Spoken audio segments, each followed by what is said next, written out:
22장 18절에서 20절 말씀입니다. 너희를 보내 여호와께 묻게 한 유다 왕에게는 너희가 이렇게 말하라. 이스라엘의 하나님 여호와가 이같이 말씀하셨느니라. 내가 들은 말들에 대하여는 내가 이곳과 그 주민에게 대하여 빈터가 되고 저주가 되리라 한 말을 내가 듣고 마음이 부드러워져서 여호와 앞 곧 내 앞에서 겸비하여 옷을 찢고 통곡하였으므로 나도 내 말을 들었노라. 여호와가 말하였느니라. 그러므로 보라, 내가 너로 너의 조상들에게 돌아가서 평안히 묘실로 들어가게 하리니 내가 이곳에 내리는 모든 재앙을 내 눈이 보지 못하리라 하셨느니라 하니 사자들이 왕에게 보고하니라. 아멘. 신약의 말씀은 마태복음 5장 18절에서 19절 말씀입니다.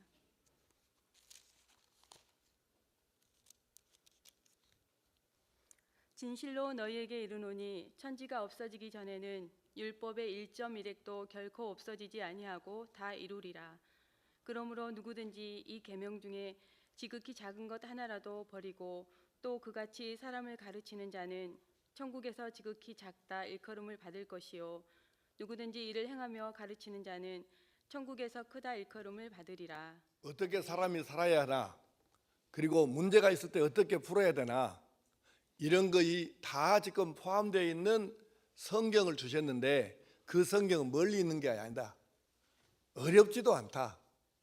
마음만 먹으면 얼마든지 이거를 행할 수 있고 구할 수 있고 읽을 수 있고, 그러니까 그 말씀이 곧 너희들에게 삶의 풍성이 되고 또 생존하고 번성하는 데에 필요한 것들을 공급할 것이다, 이렇게 약속해 주셨는데, 이 말씀을 1차적으로 받는 대상이었던 이스라엘 민족은 그들의 역사에서 정말로 하나님 말씀 그대로 살기보다는 오히려 어긋지게 산 때가 훨씬 더 많았어요. 예수님께서 이 세상에 오셨을 때 유대 땅에 사실 때에도 상황은 똑같았습니다. 외우는 건 선수입니다. 아마 성경을 외우는 것으로 말하면 이스라엘 사람들처럼 잘 외우는 민족은 없어요. 그렇게 성경 외우는 거는 고수가 돼갖고 아주 줄줄줄 이렇게 외우는데 실제로 사는 것은 전혀 그렇지 않았다는 거죠. 그래서 하나님 말씀을 우습게 여기고 사는 이스라엘 백성들에게 예수님께서 이렇게 말씀하셨습니다. 마태복음 5장 17절에서 19절인데요. 일단 조금 설명하고 있겠습니다. 요즘에도 우리 이런 말을 가끔 들어보죠. 에이, 지금 시대가 어느 시대인데 그거는 구약 시대나 하는 얘기지, 어떻게 지금 이 시대에 그 구약에 있는 얘기를 다 지키고 사나, 시대에 안 맞다, 이런 얘기들을 하는 사람들이 심심찮게 있지 않습니까? 당연한 것처럼 그렇게 얘기를 해요. 그런데 지금만 그런 게 아니고 예수님 당시에도 아이고 지금 시대가 어느 시대인데 이렇게 생각하고 구약 시대에 주었던 율법들을 이걸 그냥 뭉개자, 이런 인생들이 있었다는 거예요. 그래서 그들에게 예수님께서 이렇게 말씀하신 거예요. 자, 17절 시작. 내가 율법이나 선지자를 폐하러 온 줄로 생각하지 말라. 폐하러 온 것이 아니요 완전하게 하려 함이라. 진실로 너희에게 이르노니 천지가 없어지기 전에는 율법의 1.1획도 결코 없어지지 아니하고 다 이루리라.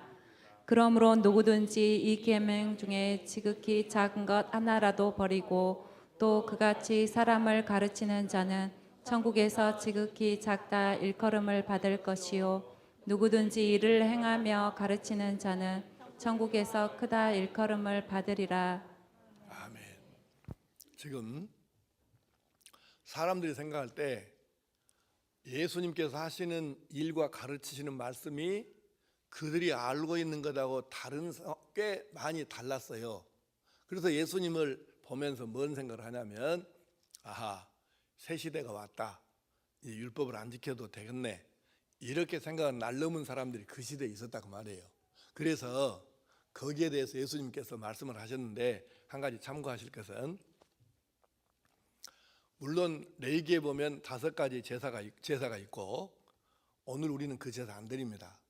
그러면 지금 다 구약 안 지키잖아요, 이렇게 우리가 반문을 할 수 있겠죠. 근데 그것은 예수님께서 친히 당신의 몸을, 생명을 제물로 드려서 이례적인 사건으로 제사를 완성을 시키셨기 때문에 이 5가지 제사를 이미 대신해서 예수님이 지내셨으니까 더 이상은 그 제사는 드릴 필요가 없는 거예요. 그래서 우리가 안 드리는 것이지. 그러니까 이것을 2가지를 착각을 해가지고 지금 다 제사 안 드리잖아 지금, 이렇게 이제 이런 식으로 말하면은 전혀 이치가 맞지 않다 그 말이에요. 그래서 이렇게 오해하고 착각하는 사람들에게 예수님께서 하신 말씀이, 내가 율법이나 선지자를 폐하러 온 줄로 생각하지 말라. 폐하러, 없애러 온 것이 아니고 오히려 완전하게 하려고 왔다. 근데 이게 완전하다는 말은 이 번역상에 뭐 완전이라고 번역해도 큰 문제는 없는데, 조금 더 좀 생각하고 이렇게 더 다른 단어를 찾아본다 하면 완성하러 왔다, 이렇게 이제 하는 게 오히려 우리 쪽에서 입장은 더 이해가 빨라요. 그러니까 예수님은 율법을 폐하시려고 없애려고 오신 것이 아니고 완성시키려고 오신 거죠. 당신이 율법을 완성한 완성자가 지금 되신 것이죠. 그러면서 하시는 말씀이, 천지가 없어지기 전에는 율법의 1.1획도 결코 없어지지 아니하고 다 이루리라. 그럼 이게 뭔 뜻이에요? 21세기를 사는 오늘 우리에게도 이 성경 말씀은 똑같이 적용되는 하나님의 말씀이라는 것입니다. 자, 여기서 우리가 출발을 해야 이게 전혀 지금 이단성이나 사이비가 아닌 정통적이고 정상적인 교회이고 성도가 되는 것이에요. 여기서 출발을 해야. 자, 그러면 이제 한 걸음 더 나가 봅시다. 그러므로 하나님의 말씀에 대한 태도와 자세가 그 사람의 믿음의 상태를 지금 보여주는 것이죠. 하나님의 말씀에 대해서 내가 어떤 태도와 자세를 가지고 사느냐가, 그것이 곧 하나님께 대한, 하나님을 향한 내 자세, 태도를 보여주는 것이죠. 그걸 말씀하는 거예요. 2가지로 한번 쉬운 예를 들어봅시다. 사무엘상 15장에 보면 우리가 아주 잘 아는 유명한 얘기가 나오는데, 사울이 왕이 됐어요. 왕이 될 때까지는 겸손하고 사람이 괜찮았어요. 문제는 왕이 된 다음이에요. 왕이 된 다음에는 자기가 전에 없던 권력을 가지고 자기 마음대로 하다 보니까 자기가 무엇이 된 것처럼 오해하고 착각을 한 거예요. 이 착각 속에 빠지기 쉬운 사람 중에 하나가 누구냐면 목사들입니다. 하나님 말씀을 전하고 그렇게 하다 보니까 자기가 뭐 대단한 존재가 된 것처럼 착각하고 사는 경우가 목사들도 흔히 있어요. 근데 실제로 여러분과 나는 아무 차이가 없는 사람이에요. 근데 저 얼마 전에 내가 지금 심리학 책을 읽어봤는데 이런 얘기가 있더라고요. 영화 배우 중에서 주연급 배우들이 있잖아요. 이런 사람들은 계속 맡는 역할이 왕이나 대통령이나 뭐 재벌이나 사장이나 회장이나 뭐 이렇게 대단한 사람 역할만 하다 보니까, 그걸 반복하다 보니까 어느새 자기가 그 비슷한 사람이 된 것으로 착각을 해갖고 그렇게 그 자세로 세상을 살려고 한다는 거예요. 이게 참 생각해 보니까 이게 충분히 일리가 있는 말이기도 해요. 근데 결국은 사울이 왕이 되고 보니까 이게 제사장도 우습게 보이고 선지자도 우습게 보이고 하나님 말씀도 우습게 보인 거예요. 그래서 하나님께서 엄하게 규정해 놓으신 넘으면 안 될 선을 넘어버린 거죠. 그래서 자기가 제사를 직접 집례를 해버린다든가, 하나님께서 명령하셨는데 너 나가서 전부 다 이방 그거 싹 정리 멸절을 시켜야지 가지고 오면 안 된다 그러셨는데도 명시적으로 주신 말씀까지도 어기고 쓸만한 것은 가져와 버린 거예요. 재물 욕심 때문에. 그러니까 이제 이후로 하나님께서 사무엘 선지자를 보내셔갖고 이렇게 말씀하시는 거예요. 자, 사무엘상 15장 22절 23절 시작. 사무엘이 이르되 여호와께서 번제와 다른 제사를 그의 목소리를 청종하는 것을 좋아하심같이 좋아하시겠나이까. 순종이 제사보다 낫고 듣는 것이 순양의 기름보다 나으니, 이는 거역하는 것은 점치는 죄와 같고 완고한 것은 사신 우상에게 절하는 죄와 같음이라. 왕이 여호와의 말씀을 버렸으므로 여호와께서도 왕을 버려 왕이 되지 못하게 하셨나이다. 아멘. 자, 무섭지 않습니까? 사무엘 선지자가 하나님이 너 가서 이렇게 전해라 하신 말씀을 왕에게 전하는 거예요. 그때 먼저 서론적으로 이렇게 얘기하는 거예요. 하나님께서 제사 지내는 것을 하나님의 말씀 청종하는 것 좋아하심처럼 그렇게 좋아하시겠습니까? 전하, 하나님이 어느 것을 더 원하시겠습니까? 번지르하게 제사 잘 지내는 것하고 말씀에 순종해서 사는 것하고 하나님이 어느 걸 더 원하실까요? 그렇게 이제 왕에게 얘기를 하는 거예요. 그리고는 순종이 제사보다 낫고 듣는 것이 하나님 말씀을 듣는 것이 순양 제사 지낼 때 드리는 기름보다 낫습니다. 순종이 예배보다 낫다는 거예요.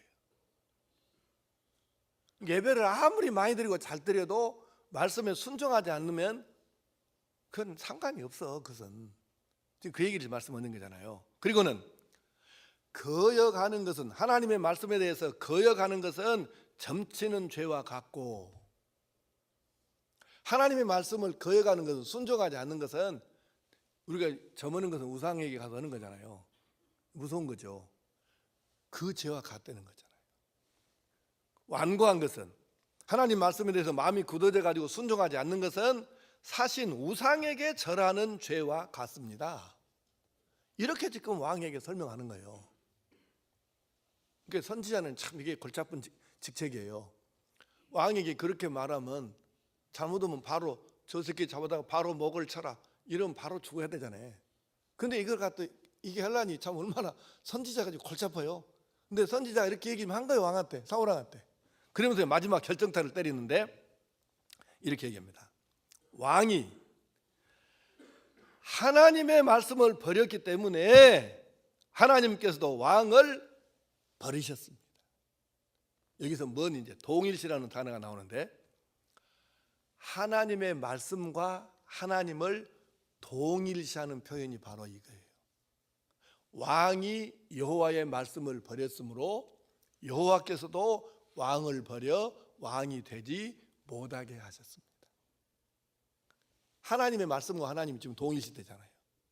그러면 이제 조금 더 보충해서 보조적인 성경 말씀을 두 군데를 또 읽겠습니다. 자, 이사야 29장 13절에 시작. 주께서 이르시되 이 백성이 입으로는 나를 가까이하며 입술로는 나를 공경하나 그들의 마음은 내게서 멀리 떠났나니 그들이 나를 경외함은 사람의 계명으로 가르침을 받았을 뿐이라. 아멘. 입으로는 하나님을 가까이하고 입술로는 공경해요. 근데 실제 사는 것은 그것이 아니라는 것이죠. 이게 바로 관념적인 신앙이고, 예배당에 와서 예배 시간에 예배 자리에 앉아 있으면 이것이 하나님을 믿는 것인 줄로 착각하는 이게 대해서 지금 하는 말씀이에요. 그러니까는 결국은 입술로는 가까이 하고 입술로는 공경하는데 마음은 아니고 삶은 더더욱 아니다. 계명으로 가르침만 받았을 뿐이지 삶이 없다. 여기에 대해서 하나님께서 책망을 하시는 것이죠. 그게 누구 얘기냐면 사울왕의 얘기였고, 그리고 오늘 우리하고를 대비해 봐야 합니다. 에스겔서 33장을 그냥 넘어가겠습니다. 자, 이 말씀을 하나님께서 사울에게 해주신 말씀의 뜻을 알고 보면 얼마나 놀랍습니까? 말씀을 버리면 하나님을 버리는 것이 되고, 그러면 결국 하나님께 버림받는다, 그 얘기잖아요. 그게 얼마나 무서워요. 그런데 하나님은 왜 그러실까? 왜 말씀을 버리는 것이 하나님을 버리는 것일까? 자, 요한복음 1장 1절을 보겠습니다. 시작. 태초에 말씀이 계시니라. 이 말씀이 하나님과 함께 계셨으니 이 말씀은 곧 하나님이시니라. 아멘. 자, 우선 먼저 따라합시다. 이 말씀은 곧 하나님이시니라.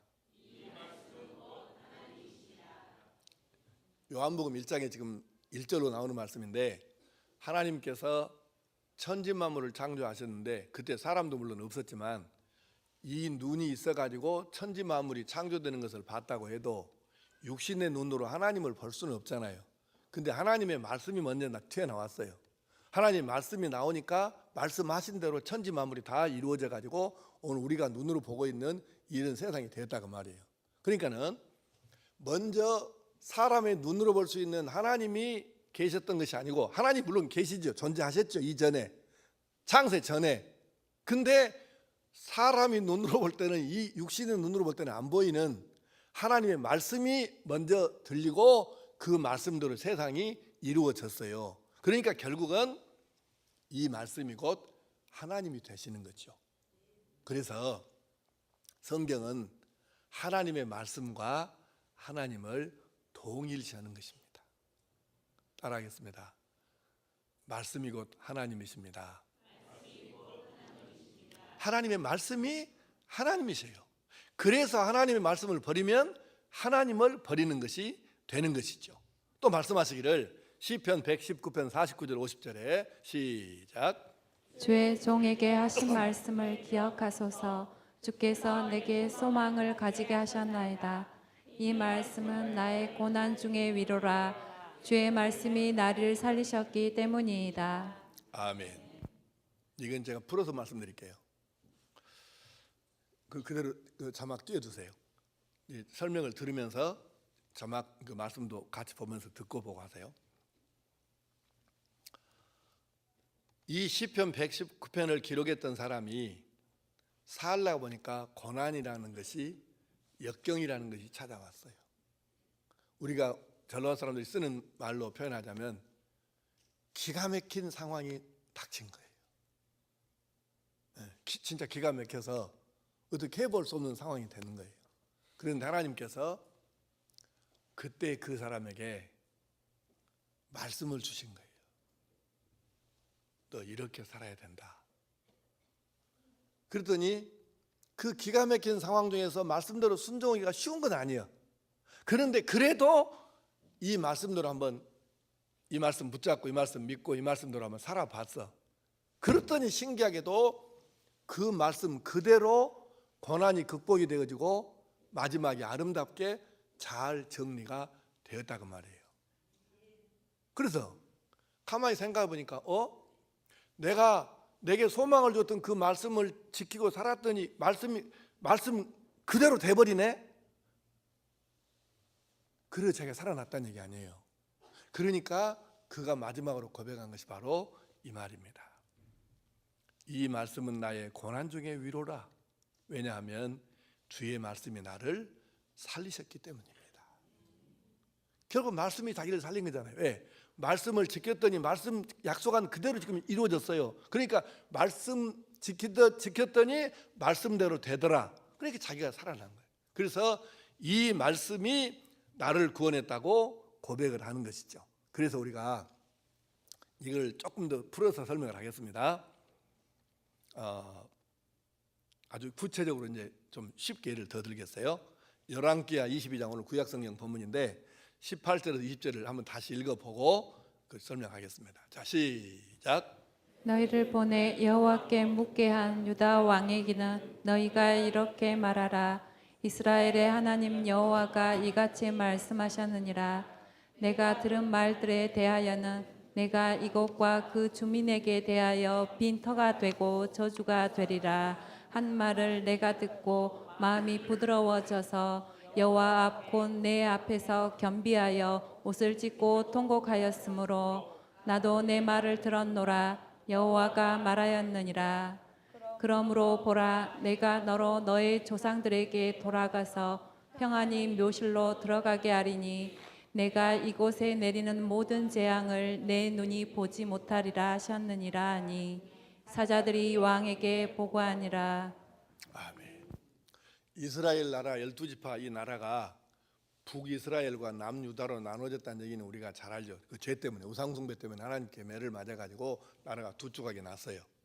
그런데 그 남쪽 유다 왕국은 그런 대로 비교적 신앙을 지킨 쪽이고, 북쪽 이스라엘은 거의 99% 이렇게 안 지킨 그런 쪽이라고 보면 되는데, 그 남쪽에 이제 요시야라고는 왕이 이제 어린 나이 왕이 됐는데 철이 들고 나서 보니까 이게 뭔가 이게 정상이 아니에요. 그래서 철 들고 나서는 이제 왕권을 가지고 이스라엘 전체에 자기 아버지 할아버지 뭐다 해갖고 전체 나라에다가 산당을 세우고 우상 숭배했던 이것을 박살을 냈어요.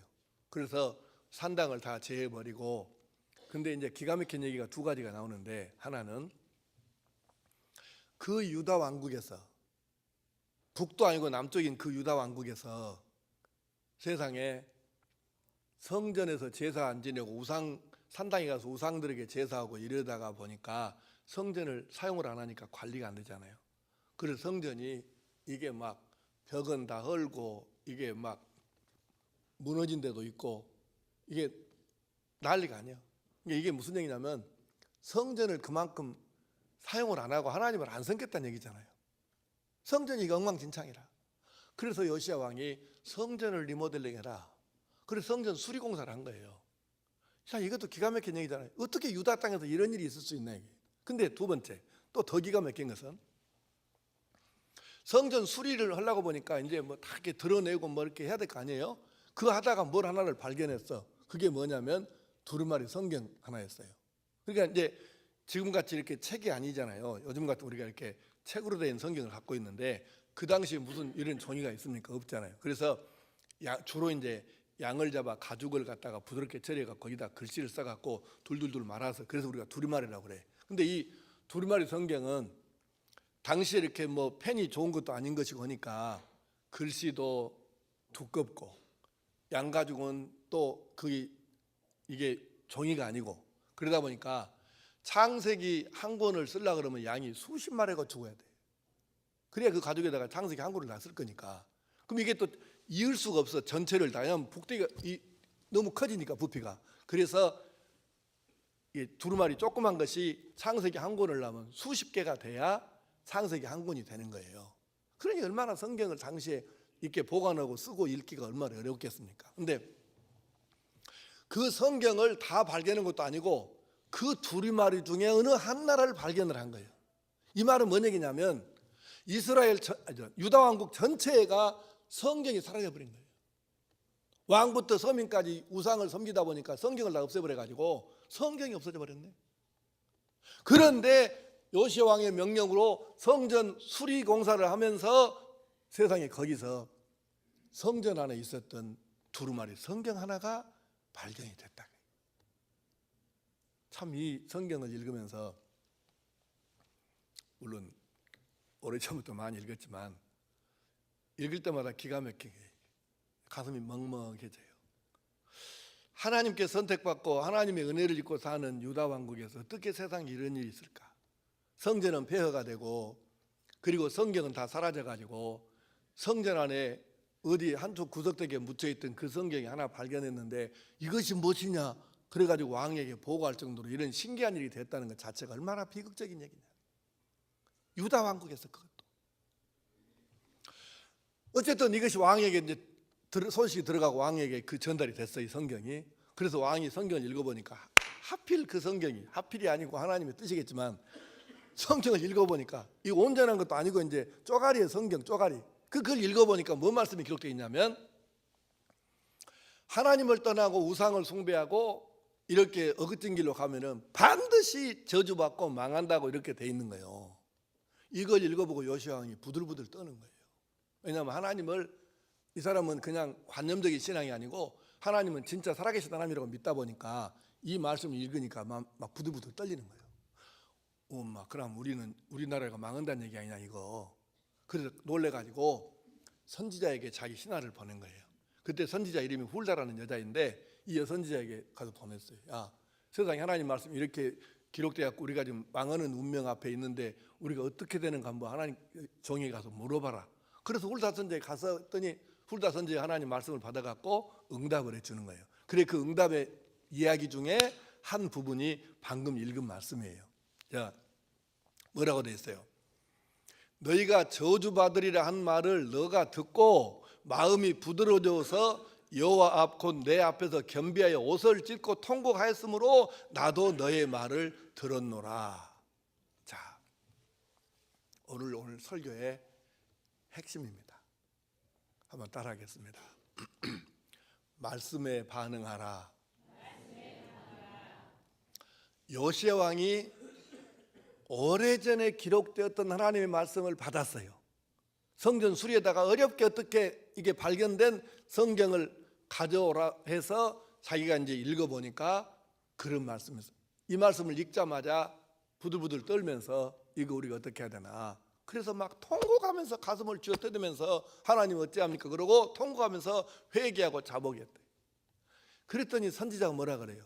네가 그렇게 기도하고 하는 말을 내가 다 들었다. 네가 내 말을 듣고 나서 행한 것을 다 내가 듣고 보았다. 그래서 내가 너에게 이렇게 말한다. 그리고는 요시야 왕 때는 유다 왕국에 대해서 하나님께서 매질을 전혀 안 하시고 봐주신 거예요. 자, 말씀 하나 더 하고 이제 말씀을 정리 한번 해봅시다. 요나서 3장, 다 좀 쉬운 얘기잖아요. 요나서에 보면 요나가 이제 니느웨를 가서 하나님 말씀을 전해요. 근데 니느웨라는 데를 여러분이 잘 이해를 하셔야 될 게, 니느웨는 이스라엘이 아니에요. 12지파 나라가 아니고 이방이란 말이에요. 근데 이방 사람들이 죄 짓는 건 당연한 거 아니에요. 어찌 보면 뭐 하나님도 없고 말씀도 없는데, 근데 그 이방 나라가 워낙 죄가 극심해서 하나님께서 이 요나 선지자를 보내가지고 니놈들 하도 죄가 많아서 견딜 수가 없어서 40일 뒤에 이 성을 멸망시킨다 그러고 선포를 했는데, 아니 하나님도 안 믿는 그것들이 이방인이라니까요. 근데 이 사람들이, 백성들이 이 요나가 외치는 말을 듣더니 뒤집어진 거예요. 그럼 우리가 어찌해야 한다냐. 이래가지고 백성들이 자발적으로 금식하고 막 회개하고 이 운동이 일어난 거예요. 이 소리가 누구에게 들어가냐면 왕에게 들어갔어요. 왕이 그걸 듣더니 깜짝 놀래가지고, 그러냐? 그리고는 왕이 자기도 왕복을 벗어버리고 굵은 베옷을 입었네. 굵은 베옷은 뭐냐면 우리가 상당하면 입는 마포 삼베옷 있잖아요. 그걸 말하는 거예요. 그 옷을 입고 왕이, 그리고는 죄인이란 뜻입니다. 그 옷을 입는 것은. 근데 그 옷을 굵은 베옷을 입고는 온 백성에게 금식을 시켜요. 지금이 밥 먹고 마시고 할 때냐? 짐승이든 사람이든 다 이거 금식하면서 하나님께 매달려 기도해라. 이 얘기거든요. 자, 보십시오. 4절부터 10절까지 좀 긴데 빨리 읽읍시다. 시작. 요나가 그 성읍에 들어가서 하루 동안 다니며 외쳐 이르되 40일이 지나면 니느웨가 무너지리라 하였더니, 니느웨 사람들이 하나님을 믿고 금식을 선포하고 높고 낮은 자를 막론하고 굵은 베옷을 입은지라. 그 일이 니느웨 왕에게 들리매 왕이 보좌에서 일어나 왕복을 벗고 굵은 베옷을 입고 제 위에 앉으니라. 왕과 그의 대신들이 조서를 내려 니느웨에 선포하여 이르되 사람이나 짐승이나 소떼나 양떼나 아무것도 입에 대지 말지니 곧 먹지도 말 것이요 물도 마시지 말 것이며 사람이든지 짐승이든지 다 굵은 베옷을 입을 것이요 힘써 하나님께 부르짖을 것이며 각기 악한 길과 손으로 행한 강포에서 떠날 것이라. 하나님이 뜻을 돌이키시고 그 진노를 그치사 우리가 멸망하지 않게 하시리라. 그렇지 않은 줄을 누가 알겠느냐 한지라. 하나님이 그들이 행한 것 곧 그 악한 길에서 돌이켜 떠난 것을 보시고 하나님이 뜻을 돌이키사 그들에게 내리리라고 말씀하신 재앙을 내리지 아니하시니라. 아멘. 40일 뒤에 망하리라고 하나님 그렇게 말씀을 하셨는데, 이 백성들이 이 하나님 말씀을 듣자 사람들이 머리를 죄를 머리에 뒤집어 쓰고 머리털을 뽑고 가슴을 치고 굵은 베옷을 입고 금식하면서 하나님 앞에 회개하고 우리가 하나님 말씀대로 한번 살아보겠습니다 하고 반응했더니, 하나님이 내리시기로 하신 이 벌을 취소하시고 그 백성들을 살려주셨다는 거예요. 그러면 유다 왕국의 요시야 왕의 이야기하고 지금 방금 읽었던 이 니느웨 백성들의 이야기하고 두 가지를 종합해 보면 공통점이 뭡니까?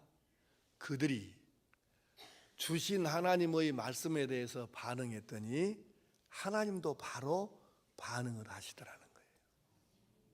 따라하겠습니다. 내가 하나님 말씀에 반응하면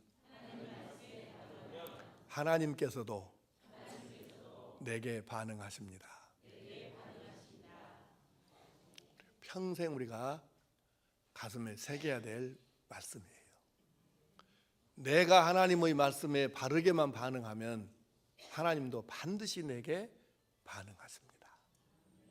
이 원리를 우리가 이거를 마음의 비석에다가 새기고 이 말씀을 따라 살아가는 은혜가 있기를 바랍니다.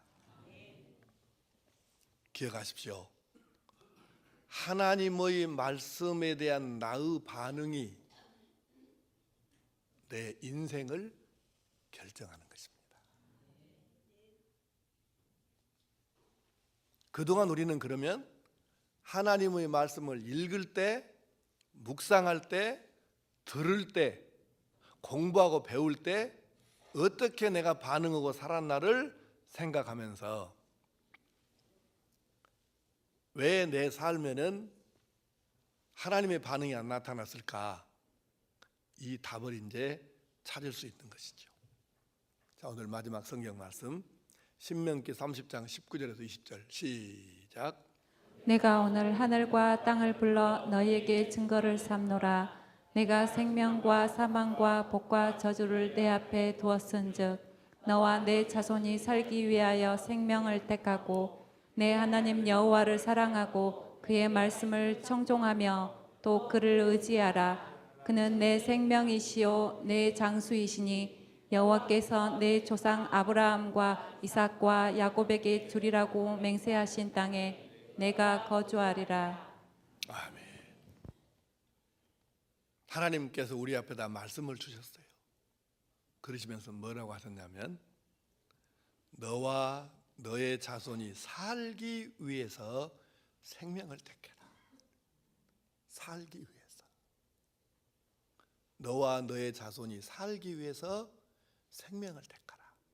말씀에 대해서 순종하라. 바로 반응하라 그 말이죠. 생명을 택하라. 내 하나님 여호와를 사랑하고 그의 말씀을 청종하며 또 그를 의지하라. 그는 너의 생명이시고 너의 장수 되신다. 이제 오늘 말씀을 마치겠습니다. 이제 오늘이 1월 셋째 주일이고 이제 주일은 물론 한 주일 더 남았습니다만은 20일을 보냈습니다. 우리가 금년을 시작하고 이제 1월이니까 우리가 금년 1년을 어떻게 살아야 할지를 계획 세우는 것은 이제 마감을 해야 될 때가 됐잖아요.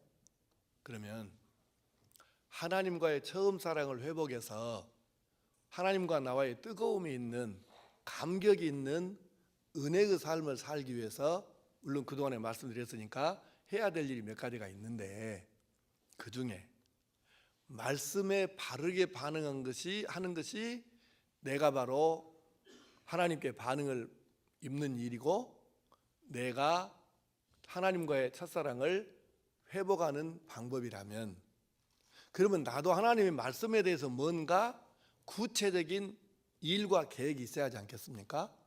가령 예를 들어서 그럼 나는 이렇게 어마어마한 말씀이기 때문에 내가 하루에 최소한도로 이 정도는 내가 읽어야 되겠구나.